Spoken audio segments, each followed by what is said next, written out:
નમસ્કાર ફ્રેન્ડ્સ, હું અનિરુદ્ધસિંહ ગોહિલ એકવાર ફરીથી તમારું સ્વાગત કરું છું.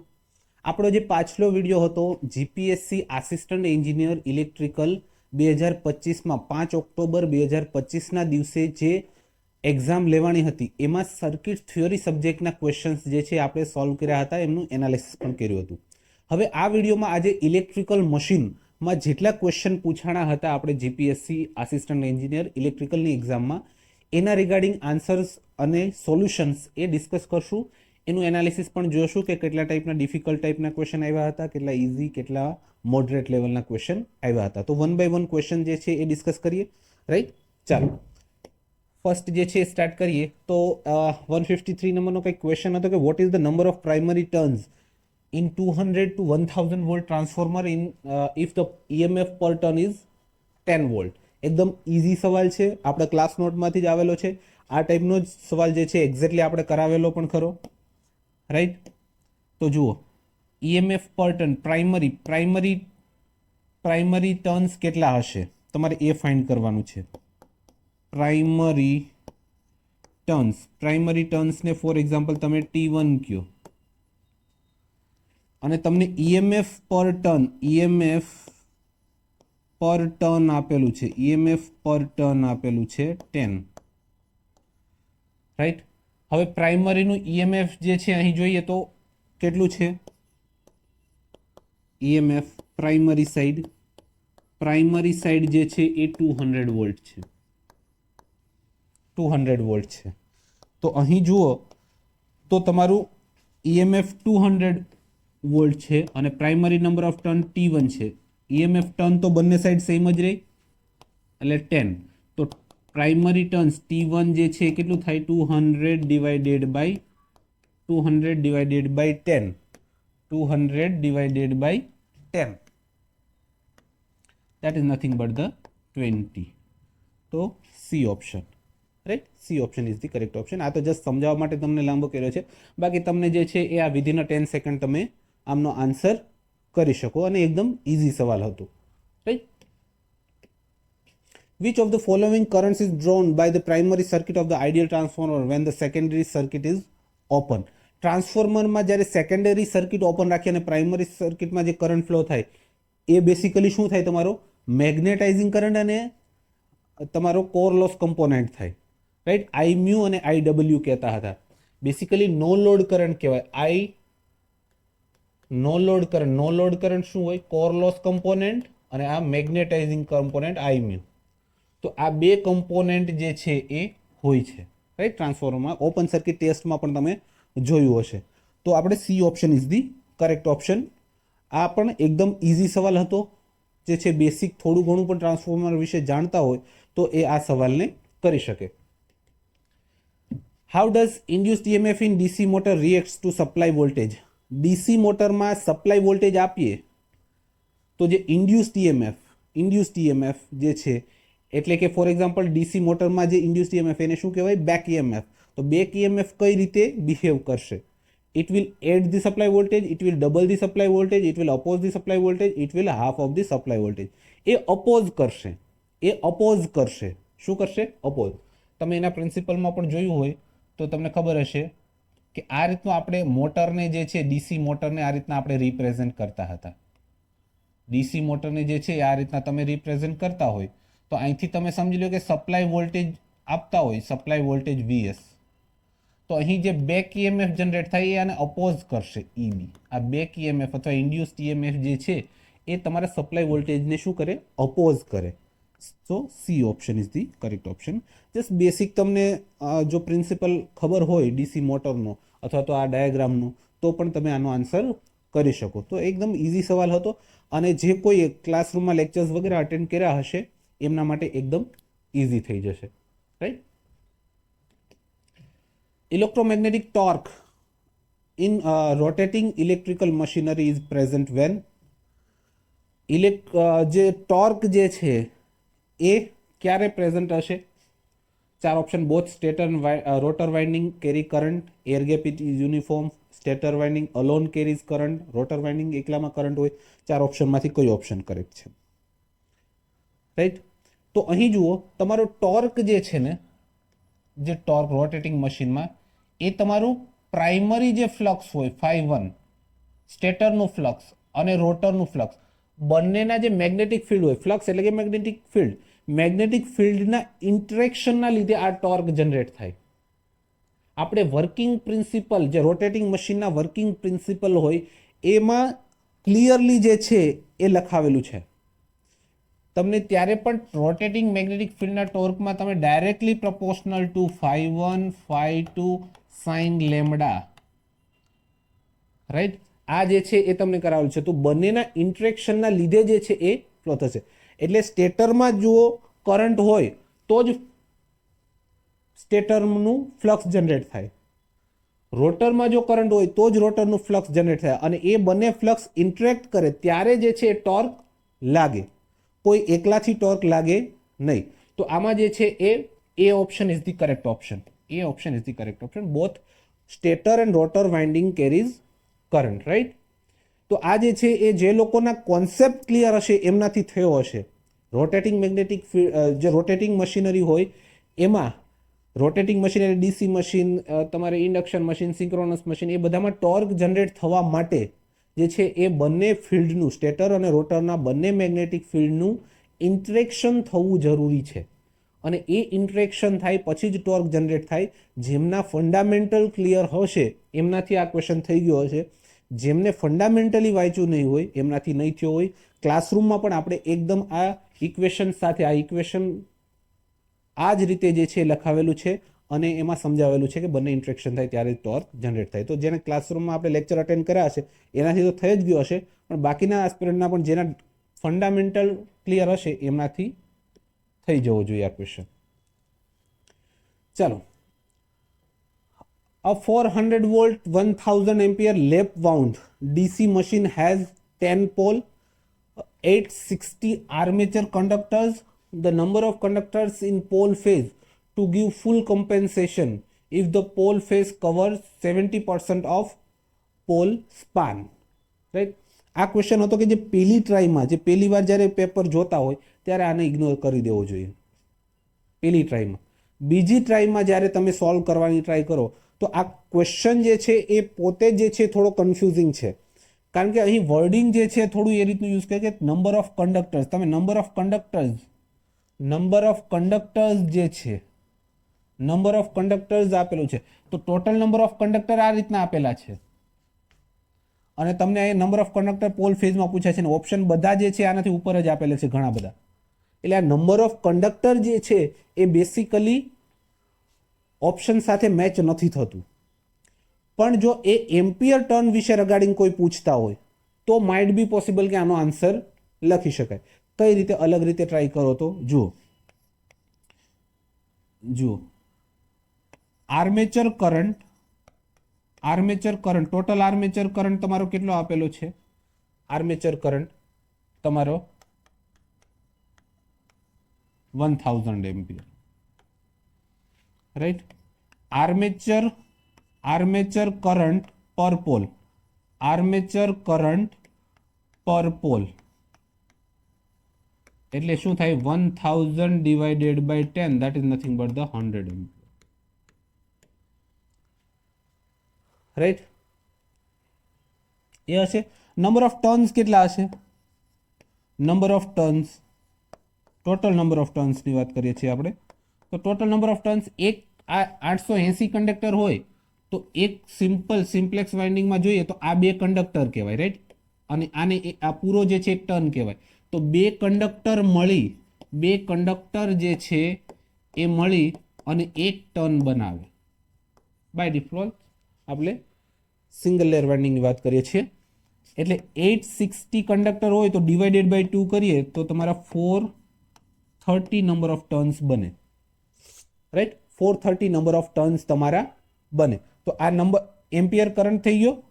હવે તમારે ampere turns, total ampere turns તમારે જોવા હોય તો શું થાય? 100 મલ્ટીપ્લાય બાય 430, આ ટોટલ એમ્પિયર ટર્ન્સ મળે. હવે એમ્પિયર ટર્ન જે છે એ દરેક પોલની અંડરમાં કેટલા હશે? એમ્પિયર ટર્ન, કારણ કે નંબર ઓફ પેરેલલ પાથ અને નંબર ઓફ પોલ એ સેમ હશે લેફ્ટ વાઇન્ડિંગમાં, right. So ampere turn per pole એ તમારા કેટલા થશે? તો કે 100 multiply by 430 divided by 10. So this is nothing but the 4300 ampere turn. હવે તમારે full compensation ampere turn per pole required for full compensation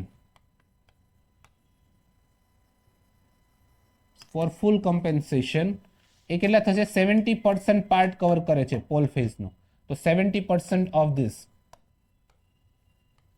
એટલે આને જે છે તમે કરશો એટલે કેટલા મળશે? તમારે કેલ્ક્યુલેટ કરવું પડશે, રાઈટ. તમારે કેલ્ક્યુલેટ કરવું પડશે.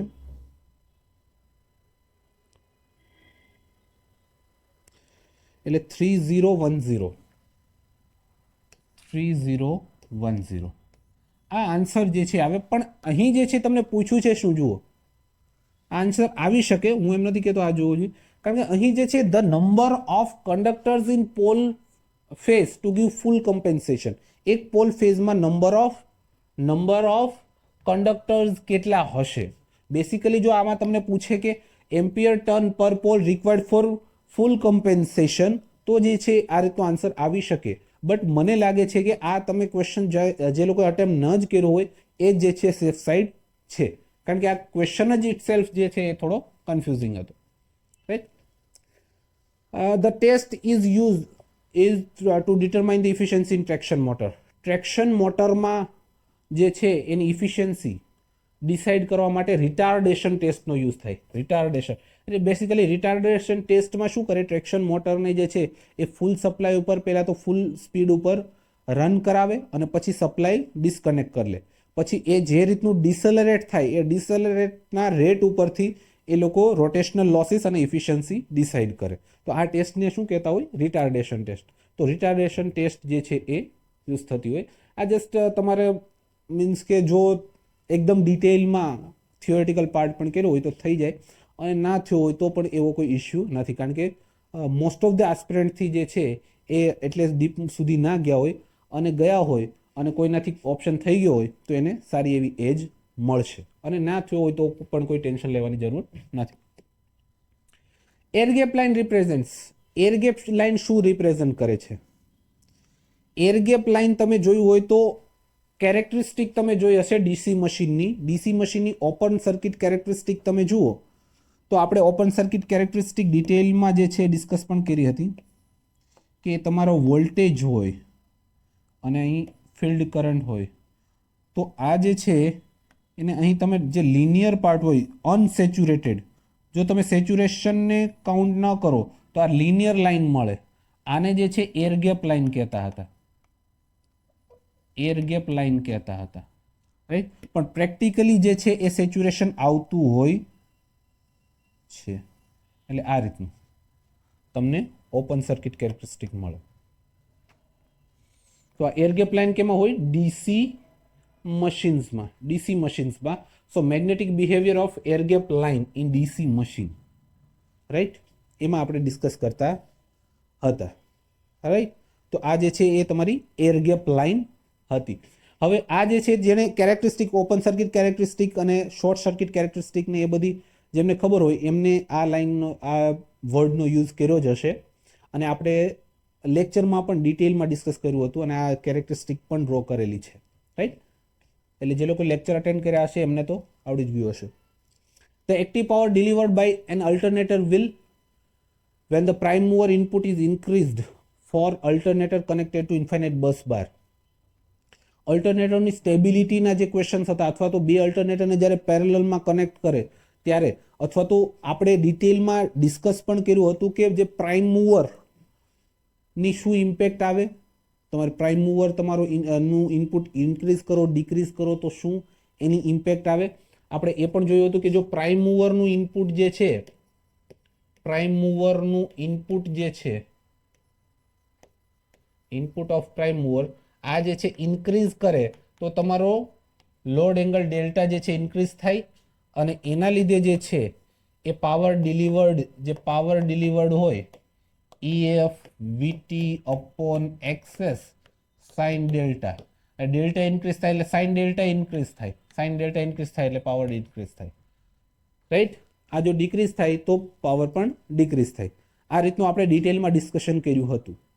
તો આ જે છે એ તમે જ્યારે પ્રાઇમ મૂવરની ઇમ્પેક્ટ જે છે, પ્રાઇમ મૂવરની ઇમ્પેક્ટ શું થાય, પ્રાઇમ મૂવરમાં ઇનપુટ વધારો ઘટાડો તો શું ઇમ્પેક્ટ આવે, પછી એના રિગાર્ડિંગ આપણે રિએક્ટિવ પાવર માટે પણ જોયું હતું કે રિએક્ટિવ પાવર પણ જે છે એ વોલ્ટેજ ઉપર કઈ રીતે ડિપેન્ડ કરે, right.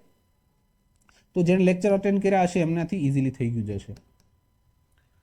Synchronous machine has field winding on stator, polyphase armature winding on rotor.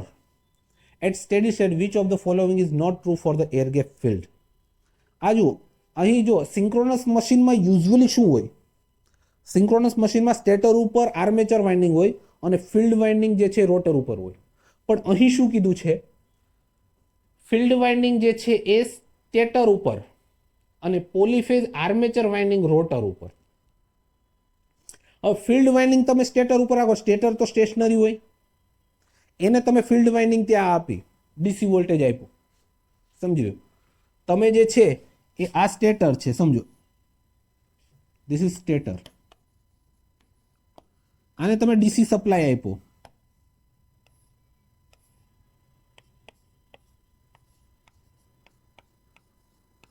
આને તમે ડીસી સપ્લાય આપ્યો, તો તમારે ડીસી જે છે રોટેટિંગ મેગ્નેટિક ફિલ્ડ જનરેટ નહીં કરે, એ સ્ટેશનરી મેગ્નેટિક ફિલ્ડ જનરેટ કરશે.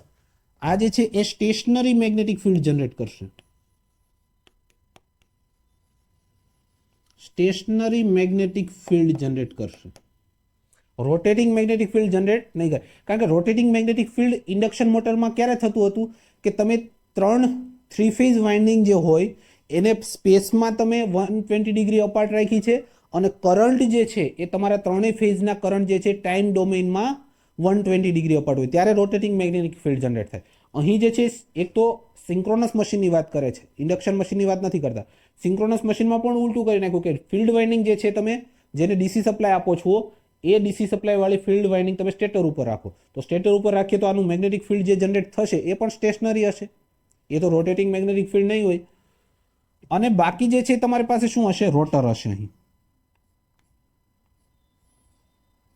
આ ટાઈપનું કંઈક રોટર હશે, રાઈટ. આ રોટર છે, આ રોટર છે. રોટર ફોર એક્ઝામ્પલ આ રીતનું NS થી રોટેટ થાય છે, સિંક્રોનસ સ્પીડથી, કારણ કે સિંક્રોનસ મશીન છે તો સિંક્રોનસ સ્પીડથી જ રોટેટ થશે. તો હવે જુઓ, અહીંયા આર્મેચર વાઇન્ડિંગ રાખી હમણાં રોટર ઉપર. તો હવે જુઓ, હવે કયું જે છે એ ઓપ્શન જે છે સાચું નથી, સાચું નથી. તો તમારું એરગેપ ફિલ્ડ હશે, અહીં એરગેપ ફિલ્ડ હશે, અહીં એરગેપ ફિલ્ડ એ જે છે stationary with respect to air gap field એટલે કે જે ફિલ્ડ વાઇન્ડિંગ એ તમારું, આપણે આર્મેચર રિએક્શનને કેન્સલ ઇગ્નોર કરીએ છીએ, તો જે સ્ટેટર ઉપર ફિલ્ડ વાઇન્ડિંગે જે મેગ્નેટિક ફિલ્ડ જનરેટ કર્યું છે એમણે જે મેગ્નેટિક ફિલ્ડ જનરેટ કર્યું એ તો સ્ટેશનરી હશે અને સ્ટેટર પણ સ્ટેશનરી છે. તો બંને સ્ટેશનરી હોય તો stationary with respect to stator, આ તો સાચો ઓપ્શન છે. વિચ ઇઝ નોટ ટ્રુ, આપણે ટ્રુ કયો નથી એ ફાઇન્ડ આઉટ કરવાનું છે, રાઈટ. એટલે આ ઓપ્શન તો આ વાત સાચી છે. Rotating eight double speed NS with respect to rotor. હવે જુઓ, તમે એઝ્યુમ કરો કે આ જે ફિલ્ડ જે છે એ સ્ટેશનરી છે અને એમાં રોટર જે છે NS સ્પીડથી રોટેટ થાય છે, તો રોટર ઉપર બેસો તો તમારું મેગ્નેટિક ફિલ્ડ જે છે એ ઉલટી ડાયરેક્શનમાં NS સ્પીડથી ફરતું એવું લાગે, રાઈટ. કોઈ ટ્રેન જે છે એ 100ની સ્પીડથી આમ જાય છે, કોઈ ટ્રેન 100ની સ્પીડથી જાય છે, તમે સ્ટેશનરી ઊભા છો તો ટ્રેનમાં બેસેલા વ્યક્તિને તમે ઉલટી દિશામાં 100ની સ્પીડથી જતા હોય એવું લાગે, ડબલ સ્પીડથી જતા હોય એવું ન લાગે. એ તો જો ઓપોઝિટ ડાયરેક્શનમાં બંને 100ની સ્પીડે જતા હોય તો 200ની સ્પીડ થઈ જાય રિલેટિવલી, રાઈટ. તો આ ઓપ્શન જે છે સાચો નથી. થર્ડ ઓપ્શન પણ જોઈ લઈએ, rotating in opposite direction to rotor. હવે જો રોટર આ રીતનું રોટેટ કરતું હોય અને ફિલ્ડ સ્ટેશનરી હોય તો રોટર ઉપર બેસો ત્યારે તમને એમ જ લાગે કે ઓપોઝિટ જઈ રહ્યું છે. આપણે ટ્રેનમાં બેઠા હોય તો બીજી બધી વસ્તુ આપણીથી ઓપોઝિટ ડાયરેક્શનમાં જતી હોય એવું જ લાગે. એટલે આ વાત સાચી છે. Rotating at NS with respect to rotor, જ્યારે રોટર ઉપર બેસો ત્યારે એ પાછળ જતી સ્પીડ કેટલી લાગશે તમને, એર ગેપની ફિલ્ડની NS લાગશે, એ પણ વાત સાચી છે. રાઈટ. તો B option is the correct option. આ જે છે એ B option is the correct option. આ કોન્સેપ્ચ્યુઅલ ક્વેશ્ચન છે. આપણે બહુ બધી આમાં પોસિબિલિટી પણ ડિસ્કસ કરી હતી ઇન્ડક્શન મશીનમાં. એ જે લોકોએ એ પોસિબિલિટી અને જે આપણે પૂરો લેક્ચર આમાં જોયો હતો કે રિલેટિવ સ્પીડ બધાની કેટલી થાય, જો એમને આ ક્વેશ્ચન અટેમ્પ્ટ કર્યો હશે તો એમનાથી થઈ ગયો હશે. કારણ કે તમે જ્યારે કોઈ બીજી વસ્તુની સ્પીડ એઝ્યુમ કરતા હોય ત્યારે પોતાને આપણે ડિસ્કસ કર્યું હતું કે આપણે પોતે એ ચીજ ઉપર બેસી જવાનું છે. જેમ કે રોટરના રિસ્પેક્ટમાં તમે ફાઇન્ડ કરતા હોય તો રોટર ઉપર તમે બેસો તો આ સ્ટેશનરી ફિલ્ડ કઈ રીતનું લાગે. તમે રોટર ઉપર બેસી જાઓ એટલે એને સ્પીડથી ફરતા હોય તો તમારું ફિલ્ડ જે છે તમારી ઓપોઝિટ ડાયરેક્શનમાં એનએસથી ફરે છે એવું લાગે. રાઈટ. તો આ 4 ઓપ્શનમાંથી તમે ઇઝીલી ક્લિક કરી શકો કે B option is not true. Right. These days alternators are designed to have larger air gap. Air gap larger હોય તો શું ફરક પડે અલ્ટરનેટરમાં? આ જે છે આપણે એર ગેપ વિશે પણ એકદમ ડિટેલમાં ડિસ્કશન કરેલું છે કે એર ગેપના લીધે કઈ કઈ ઇમ્પેક્ટ આવે. એર ગેપ ઓછો હોય તો શું થાય, એર ગેપ વધારે હોય તો શું થાય. જોઈએ અહીં stable parallel operation, stability, parallel ઓપરેશનની સ્ટેબિલિટી વધે. Correct. Higher stability limit, individual અલ્ટરનેટરની સ્ટેબિલિટી જે છે એ પણ વધે. રાઈટ. કારણ કે તમારું એક્સેસ જે છે એ ઓછું થઈ જાય. સ્ટેબિલિટી લિમિટ શું હોય? સ્ટેબિલિટી લિમિટ આમાં પૂરો લેક્ચર જે છે આ લાગે, પણ આ તો અહીં આપણે જે છે બહુ વધારે ડિસ્કશન નથી કરતા. આ જે છે આ ઓછું થાય એટલે સ્ટેબિલિટી લિમિટ ઇન્ક્રીઝ થાય. આ બધું આપણે એકદમ ડિટેલમાં ડિસ્કશન કરેલું છે. સાઇનોસોઇડલ એમએમએફ ડિસ્ટ્રીબ્યુશન, આ પણ વાત સાચી છે. કારણ કે એર ગેપ જેમ વધારે હોય એમ તમારું ડિસ્ટ્રીબ્યુશન, એમએમએફનું ડિસ્ટ્રીબ્યુશન યુનિફોર્મ થાય. Right. So D option is the correct option. જેણે લેક્ચર અટેન્ડ કર્યા હશે અથવા તો જેમના કોન્સેપ્ટ ક્લિયર હશે એમનાથી જે છે આ ક્વેશ્ચન અટેમ્પ્ટ થઈ ગયો હશે. An induction motor can be analogous to. એકદમ સિમ્પલ સવાલ. આપણે લેક્ચરમાં પણ જોયું હતું કે ડીસી મશીન અને સિંક્રોનસ મશીન બંને એનાલોગસ હોય અને ઇન્ડક્શન મશીન અને ટ્રાન્સફોર્મર એનાલોગસ હોય. અને એનો ડિફરન્સ પણ જોયો હતો કે બંને એનાલોગસ છે પણ એમાં બેમાં સિમિલારિટી ડિસિમિલારિટી શું શું છે એ પણ આપણે જોયું હતું. સો ટ્રાન્સફોર્મર અને ઇન્ડક્શન મોટર જે છે એ એનાલોગસ હોય છે. એકદમ simple. While conducting open circuit test, short circuit test on transformer, status of low voltage winding, high voltage winding.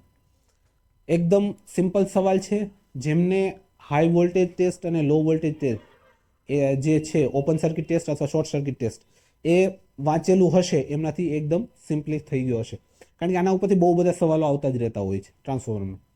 તો તમે ઓપન સર્કિટ ટેસ્ટમાં હાઈ વોલ્ટેજ વાઇન્ડિંગને ઓપન રાખો કારણ કે તમારે રેટેડ વોલ્ટેજ આપવાના હોય. Rated voltage low voltage side આપો તો તમને ઇઝીલી આપી શકો, તમારે એટલા વોલ્ટની જરૂર ના પડે.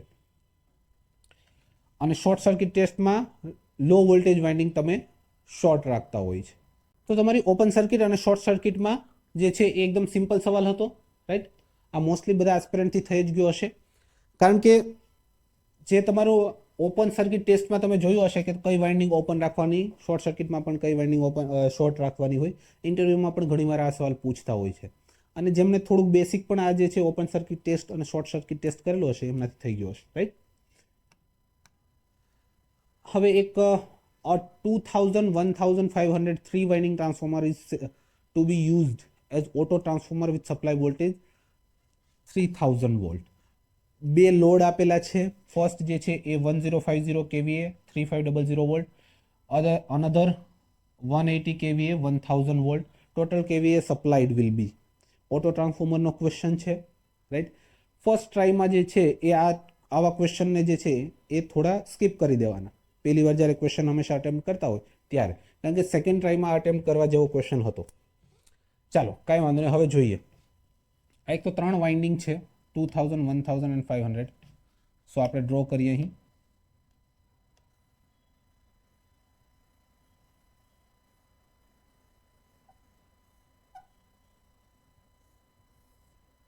આ રીતનું. રાઈટ.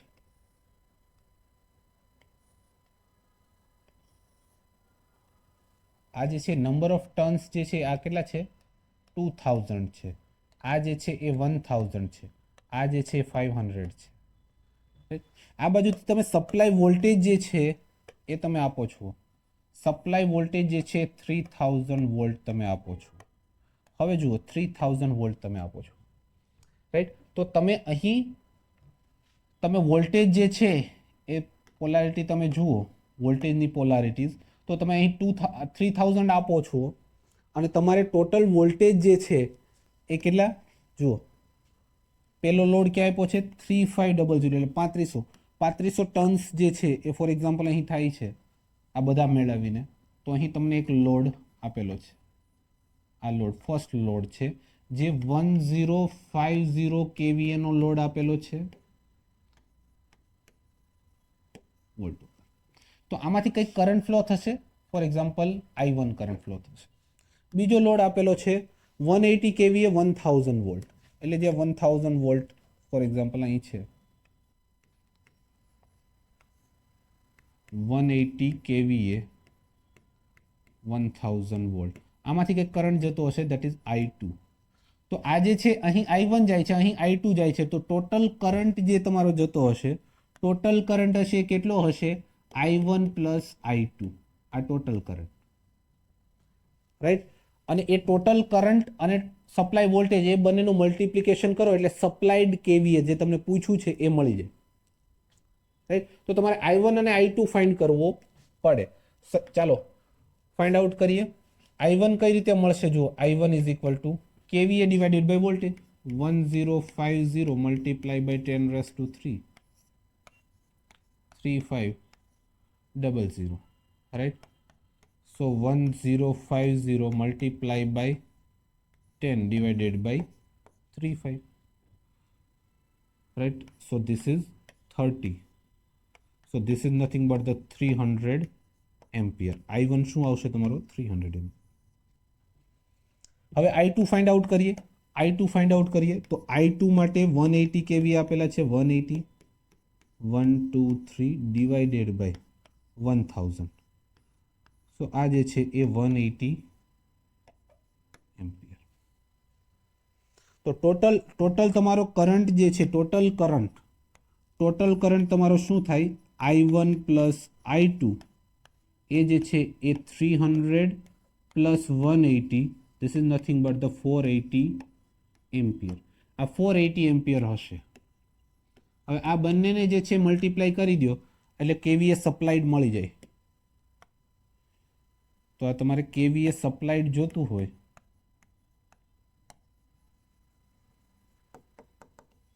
ટોટલ કેવીએ સપ્લાઈડ, તો તમારે શું કરવું પડે 3000 volt input voltage multiply by 480, તો તમને approximately I think 1440 kV.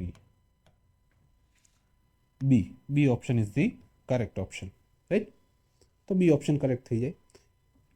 Question simple હતો પણ તમારે થોડું જે છે એકાદ બે સ્ટેપ તમારે કેલ્ક્યુલેટ કરવા પડે, એ થોડું લેન્ધી જાય એમ હતું, રાઈટ. બાકી જે છે એ જેમને ટ્રાય કરી હશે તો વિધિન 1 મિનિટ તમે આને સોલ્વ આઉટ કરી શકો, રાઈટ. એકદમ સિમ્પલ સવાલ છે, બહુ ડિફિકલ્ટ નથી. કેલ્ક્યુલેશન પણ એવી નથી કે જેમાં કેલ્ક્યુલેટરની જરૂર પડે, બટ જે છે થોડી ગણતરી આવે છે. એવું નથી કે એક લાઇનમાં તમે ક્વેશ્ચન કરી દો. Two single phase transformer A and B are operating in parallel having different impedance and identical X by R ratio.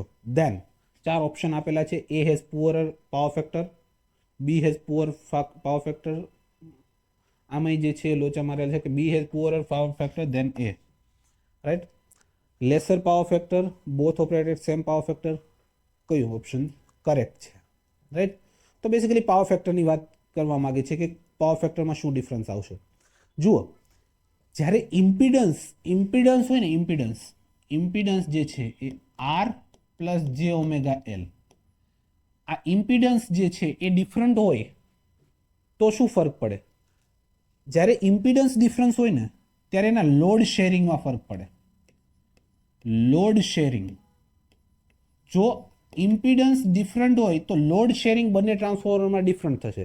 Impedance same હોય તો બંને ટ્રાન્સફોર્મરમાં લોડ શેરિંગ ઇક્વલ થશે, રાઈટ. પણ જે તમારો પાવર ફેક્ટર છે, power factor it depends on X by R ratio, XL by R યા ફિર X બાય R રેશિયો ઉપર. X બાય R રેશિયો જો બંનેનો સેમ હોય, x/r રેશિયો જો બંનેનો સેમ હોય તો એના પાવર ફેક્ટર સેમ થાય. x/r રેશિયો જે છે ડિફરન્ટ હોય તો બંનેના પાવર ફેક્ટર ડિફરન્ટ થાય. તો અહીં શું પૂછે છે કે ઇમ્પિડન્સ જે છે એ ડિફરન્ટ છે પણ x/r રેશિયો આઈડેન્ટિકલ એટલે કે સેમ છે, તો પાવર ફેક્ટરમાં શું ઇમ્પેક્ટ આવે? પાવર ફેક્ટર બંનેનો સેમ જ રહેશે. આપણે ડિસ્કશન પણ કર્યું હતું પેરેલલ ઓપરેશન ઓફ ટ્રાન્સફોર્મરમાં. તો એનો મિનિંગ શું છે કે ડિફરન્ટ ઇમ્પિડન્સ છે તો આનું કેવીએ લોડ જે શેરિંગ હશે એ ડિફરન્ટ હશે પણ x/r રેશિયો જે છે સેમ છે એટલે પાવર ફેક્ટર સેમ રહેશે. રાઈટ?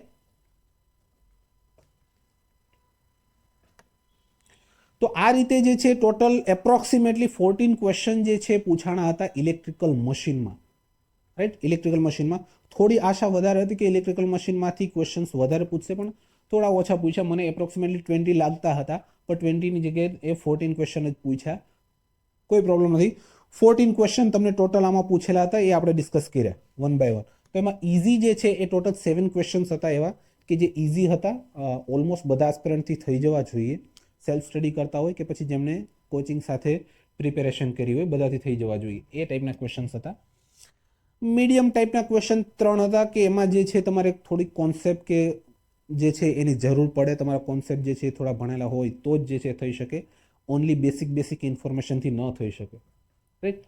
અને બાકી જે ડિફિકલ્ટ અથવા ટાઈમ કન્ઝ્યુમિંગ અથવા તો જે છે એ અમુક એવા ક્વેશ્ચન કે જેમાં વર્ડિંગ જે છે પ્રોપર નથી, જેમ કે આર્મેચર કંડક્ટર ટાઈપ, તો એ ટાઈપના ક્વેશ્ચન જે છે 4 હતા.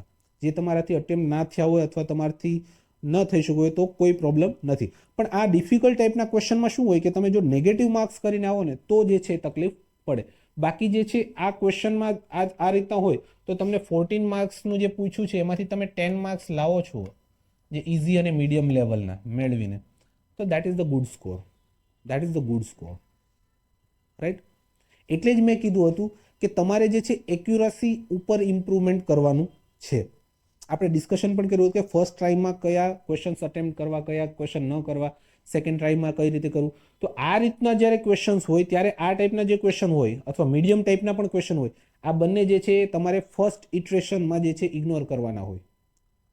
પછી સેકન્ડ ટાઈમ જ્યારે આવો ત્યારે તમારે અટેમ્પ્ટ કરવાની ટ્રાય કરવાની હોય છે.